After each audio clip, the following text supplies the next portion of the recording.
ನಮಸ್ಕಾರ ಸ್ನೇಹಿತರೆ. ಈ ತಿಂಗಳ 7ನೇ ತಾರೀಕಿನಂದು ಸಂಪೂರ್ಣ ರಾಹುಗ್ರಸ್ತ ಚಂದ್ರಗ್ರಹಣ ಬಂದಿದೆ. ಇದರ ಜೊತೆಗೆ ಮಹಾಲಯ ಹುಣ್ಣಿಮೆ ಕೂಡ ಇದೆ. ಈ ಚಂದ್ರಗ್ರಹಣದ ಒಳಗಡೆ ಈ ಪವಿತ್ರವಾದ ಕಥೆಯನ್ನು ಯಾರು ಕೇಳುತ್ತಾರೋ ಅವರಿಗೆ ಗ್ರಹಣ ದೋಷಗಳು, ದರಿದ್ರ, ಪಾಪ ಎಲ್ಲವೂ ಹೋಗಿ ಚಂದ್ರದೇವರ ಅನುಗ್ರಹ ಸಿಗುತ್ತದೆ. ಈ ಕತೆ ಕೇಳೋಕ್ಕೂ ಮುಂಚೆ ನೀವಿನ್ನೂ ನಮ್ಮ ಚಾನೆಲ್ ಅನ್ನು ಸಬ್ಸ್ಕ್ರೈಬ್ ಮಾಡ್ಕೊಂಡಿಲ್ಲ ಅಂದ್ರೆ ಖಂಡಿತ ಈಗಲೇ ಸಬ್ಸ್ಕ್ರೈಬ್ ಮಾಡ್ಕೊಳ್ಳಿ. ಹಾಗೆ ಈ ವಿಡಿಯೋ ಇಷ್ಟ ಆದ್ರೆ ಮರೀದೆ ಒಂದು ಲೈಕ್ ಕೊಡಿ. ಹಿಂದಿನ ಕಾಲದಲ್ಲಿ ಒಂದು ಸುಂದರವಾದ ಕಾಡಿನಲ್ಲಿ ಒಂದು ಚಿಕ್ಕ ಪಕ್ಷಿ ವಾಸವಿತ್ತು. ಆ ಪಕ್ಷಿಯನ್ನು ಎಲ್ಲರೂ ಗಂಗಮ್ಮ ಎಂದು ಪ್ರೀತಿಯಿಂದ ಕರೆಯುತ್ತಿದ್ದರು.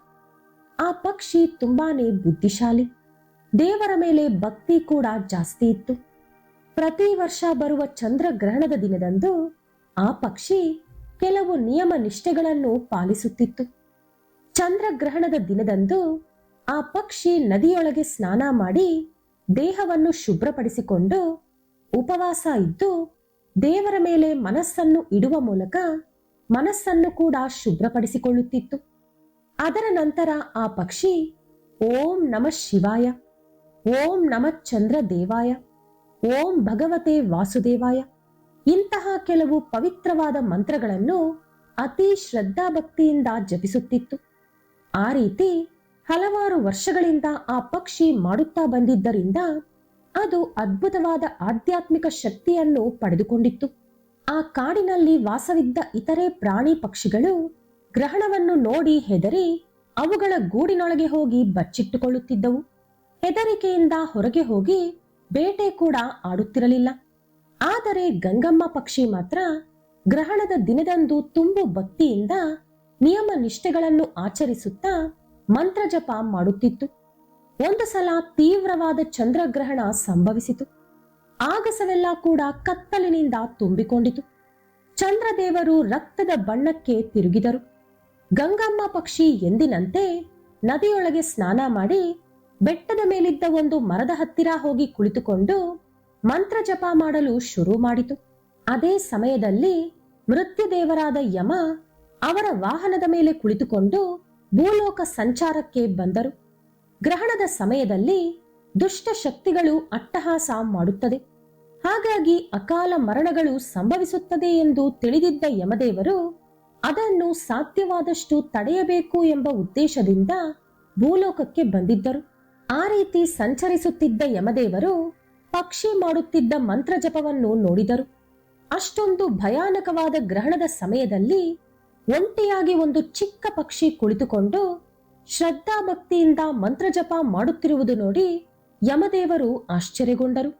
ಈ ಪುಟ್ಟ ಪಕ್ಷಿಗೆ ಇಷ್ಟೊಂದು ಭಕ್ತಿ ಎಲ್ಲಿಂದ ಬಂದಿತು? ಇದಕ್ಕೆ ಗ್ರಹಣದ ಭಯ ಇಲ್ಲವೇ? ಇದರ ಮಂತ್ರಶಕ್ತಿಗೆ ಎಷ್ಟು ಮಹಿಮೆ ಇದೆಯೋ ನೋಡೋಣ ಎಂದು ಮನಸ್ಸಿನಲ್ಲಿ ಅಂದುಕೊಂಡರು. ಪಕ್ಷಿಯ ಭಕ್ತಿ ಹಾಗೂ ಅದರ ಮಂತ್ರಶಕ್ತಿಗೆ ಯಮದೇವರ ಮನಸ್ಸು ಕರಗಿ ಹೋಯಿತು. ಅಷ್ಟರಲ್ಲಿ ಒಂದು ಮಾಯಾವಿ ಹೊಗೆ ಆ ಕಾಡನ್ನು ಆಕ್ರಮಿಸಲು ಶುರು ಮಾಡಿತು. ಆ ಹೊಗೆ ಎಲ್ಲಿಂದ ಬರುತ್ತಿದೆ ಎಂದು ಯಮದೇವರಿಗೂ ಕೂಡ ಗೊತ್ತಾಗಲಿಲ್ಲ. ಆ ಹೊಗೆ ಯಾರ್ಯಾರನ್ನು ತಾಕುತ್ತಿತ್ತೋ ಅವರೆಲ್ಲ ಕೂಡ ಅವರ ನೆನಪಿನ ಶಕ್ತಿಯನ್ನು ಕಳೆದುಕೊಂಡರು. ಮನುಷ್ಯರು ಹುಚ್ಚರಂತೆ ನಡೆದುಕೊಳ್ಳಲು ಶುರು ಮಾಡಿದರು. ಪ್ರಾಣಿಗಳು ಒಂದರೊಂದಿಗೆ ಇನ್ನೊಂದು ಗಲಾಟೆ ಇಟ್ಟುಕೊಂಡವು. ಕಾಡೆಲ್ಲ ಹುಚ್ಚರ ಸಂತೆಯಂತೆ ಬದಲಾಯಿತು.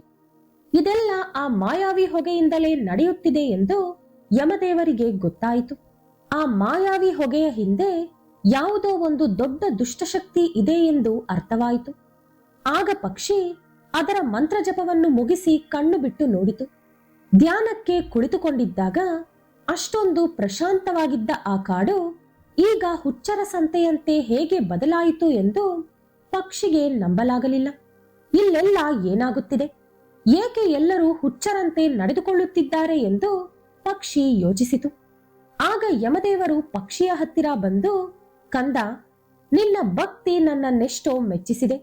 ನೀನು ಜಪಿಸಿದ ಮಂತ್ರಗಳಿಗೆ ಇರುವಂತ ಶಕ್ತಿ ಅಪಾರ. ಆದರೆ ಈಗೊಂದು ದೊಡ್ಡ ಆಪತ್ತು ಬಂದಿದೆ.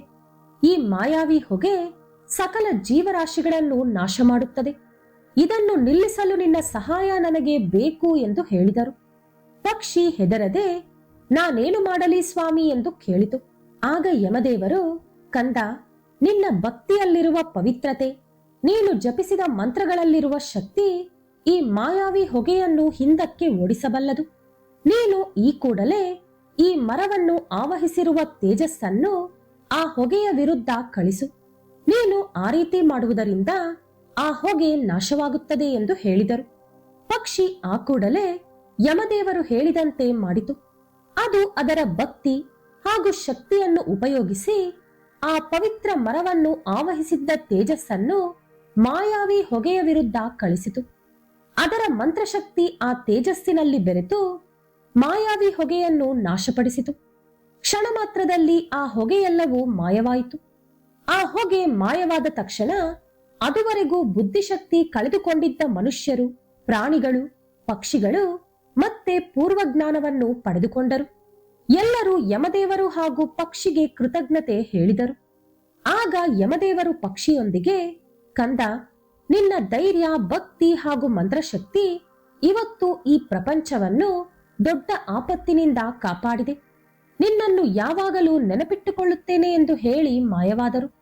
ಅದರ ನಂತರ ಪಕ್ಷಿ ಆ ಕಾಡಿನ ವಾಸಿಗಳಿಗೆ ಅದು ಚಂದ್ರಗ್ರಹಣದ ದಿನ ಮಾಡುವಂತ ನಿಯಮಗಳು ಹಾಗೂ ಮಂತ್ರಗಳನ್ನು ತಿಳಿಸಿಕೊಟ್ಟಿತು.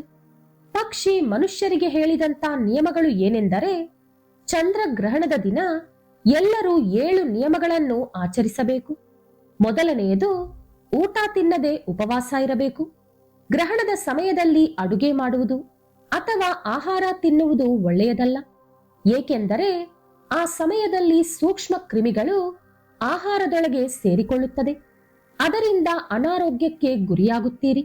ಎರಡನೆಯದು, ಗ್ರಹಣದ ಸಮಯದಲ್ಲಿ ನಿಮ್ಮ ಮನೆಯಲ್ಲಿ ಇಟ್ಟುಕೊಂಡಿರುವ ನೀರನ್ನು ಕುಡಿಯಬಾರದು. ಗ್ರಹಣ ಮುಗಿದ ಮೇಲೆ ಹೊಸದಾಗಿ ನೀರು ತುಂಬಿಸಿ ಇಟ್ಟುಕೊಳ್ಳಬೇಕು. ಏಕೆಂದರೆ ಗ್ರಹಣದ ಸಮಯದಲ್ಲಿ ನೀರು ಕೂಡ ಕಲುಷಿತವಾಗುತ್ತದೆ.